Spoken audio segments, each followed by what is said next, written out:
Math 1332, Chapter 7, Consumer Mathematics, Section 7, Compound Interest, Video 1, From Simple Interest to Compound Interest.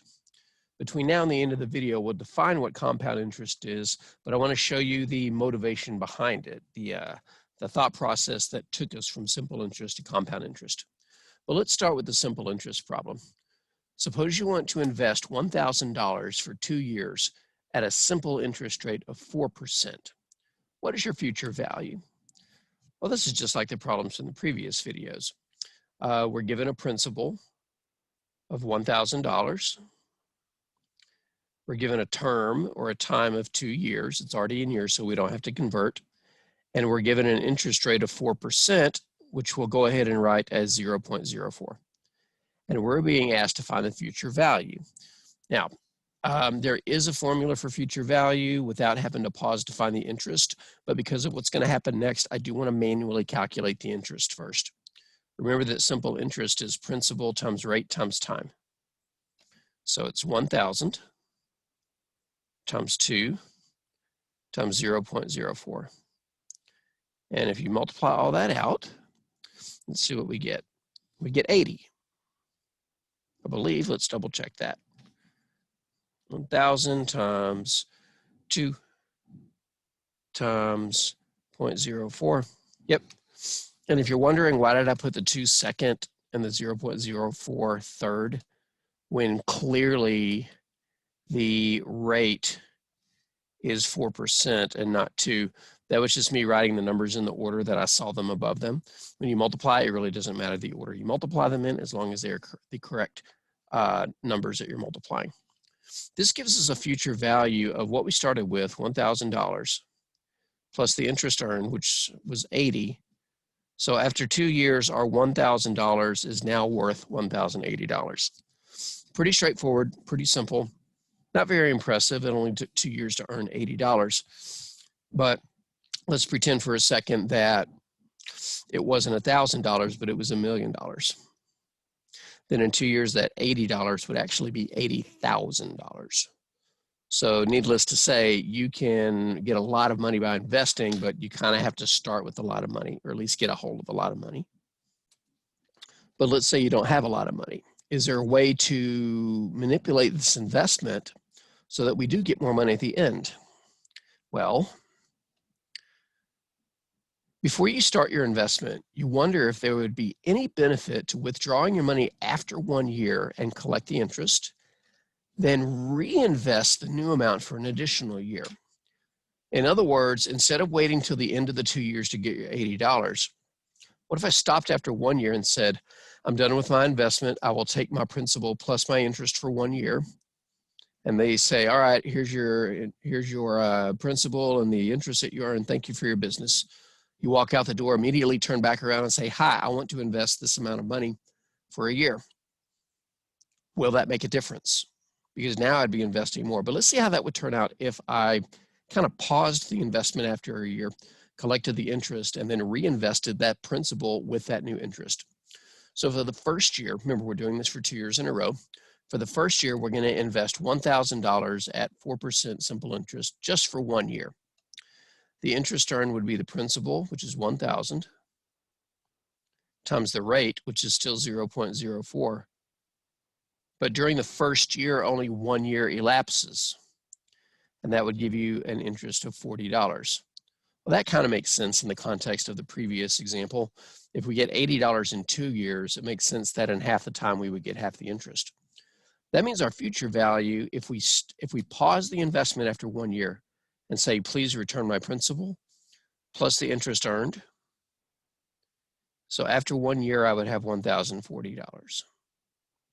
I withdraw it, I leave the bank, say thank you very much, immediately turn right around and say, hi, I would like to invest $1,040 for a year.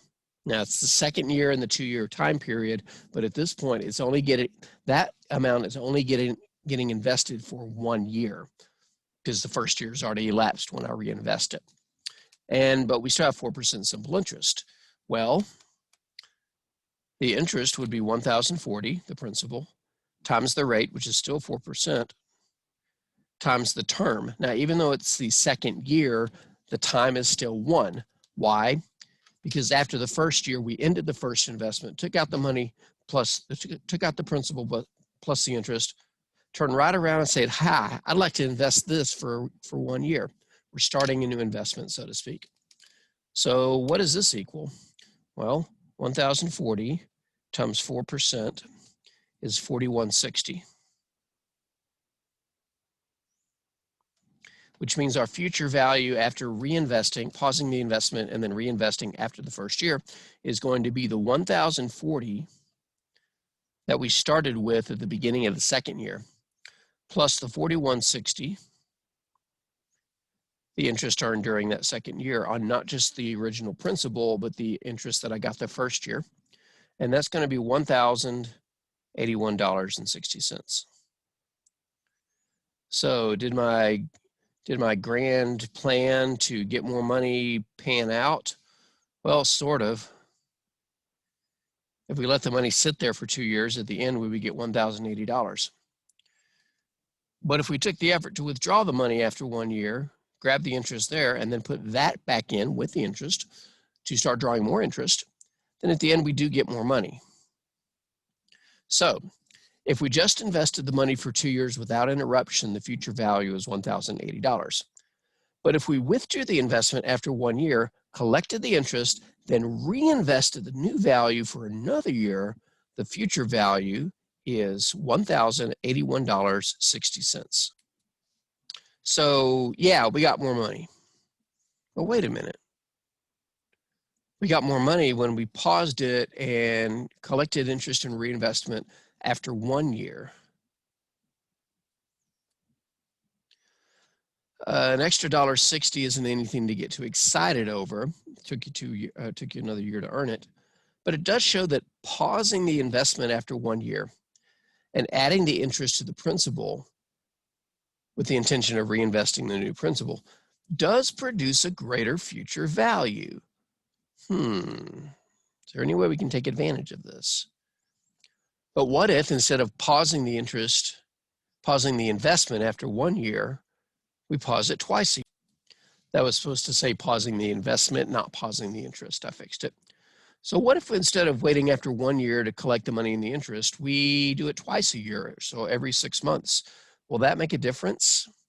Well, I've already got all the calculations worked out. I'm just going to go through them one at a time.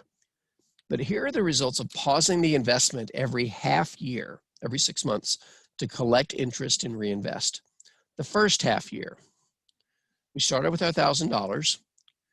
That's our principal. Our interest rate is still 0.04. But notice that the term that we're multiplying by is 0.5. That's because it's half of a year. That interest is $20, and when we add that to our principal, we get our new value of $1,020. So at the end of 6 months, we say, give us the interest. Now I'm going to reinvest. This for the second half year. Our new principal is $1,020. I'm going to invest that. If you calculate the interest again, it's going to be $20.40.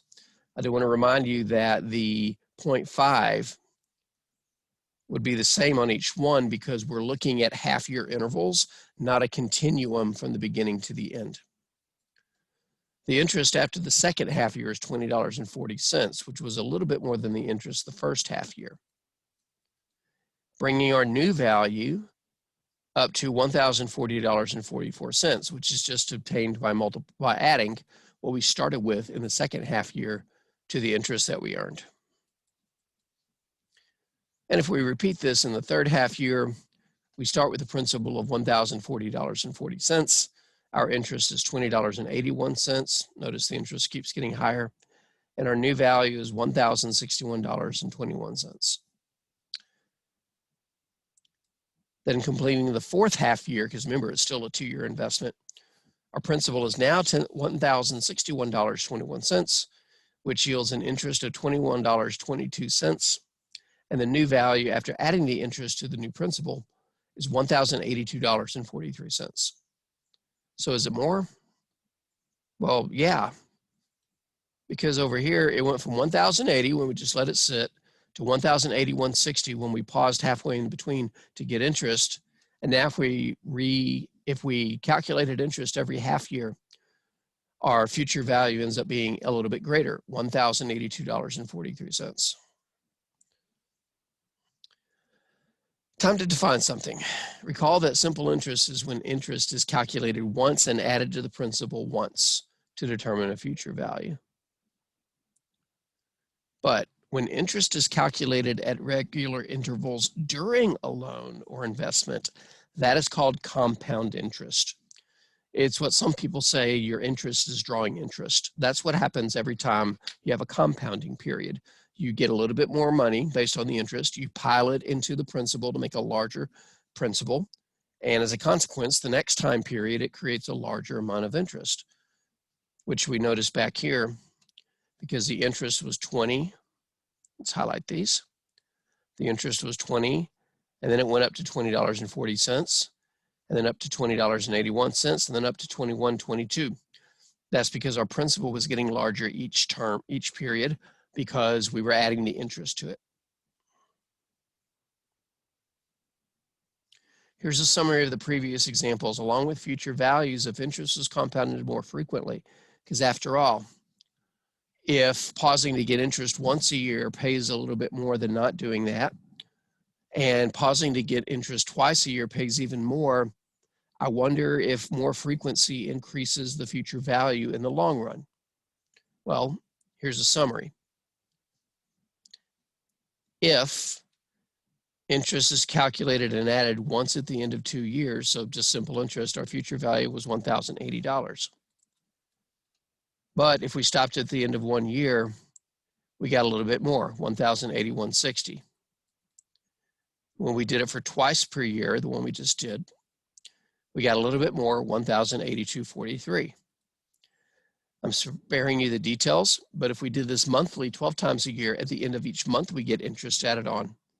Then at the end of 2 years, the future value is $1,083.14. And you'll notice these numbers are getting larger, but they start slowing down. Weekly, 52 times per year, $1,083.25. Daily, 365 times per year, future value is $1,083.28. So are the numbers going up? Yes, but they seem to be slowing down. You can see that by seeing how much each one goes up. First time it goes up $1.60. Second one, it doesn't even go up quite $1. The next one, less than that. The next one, it only goes up 11 cents, and then it only went up 3 cents. So there's a couple of questions that naturally arise in these observations. Question number 1. The more frequently interest is calculated and added to the principal, in other words, the more frequently interest is compounded, the higher the future value gets. But is there a limit to how high the future value can get? And question number 2. Is there a faster way to calculate the future value without having to pause the investment to calculate and add interest? Well, of course, the answer to both questions is yes. I'm not sure why there's a line break here, but that's okay. In the next video, we will answer the second question, how to calculate the future value for compound interest without having to calculate the interest at every time interval in between.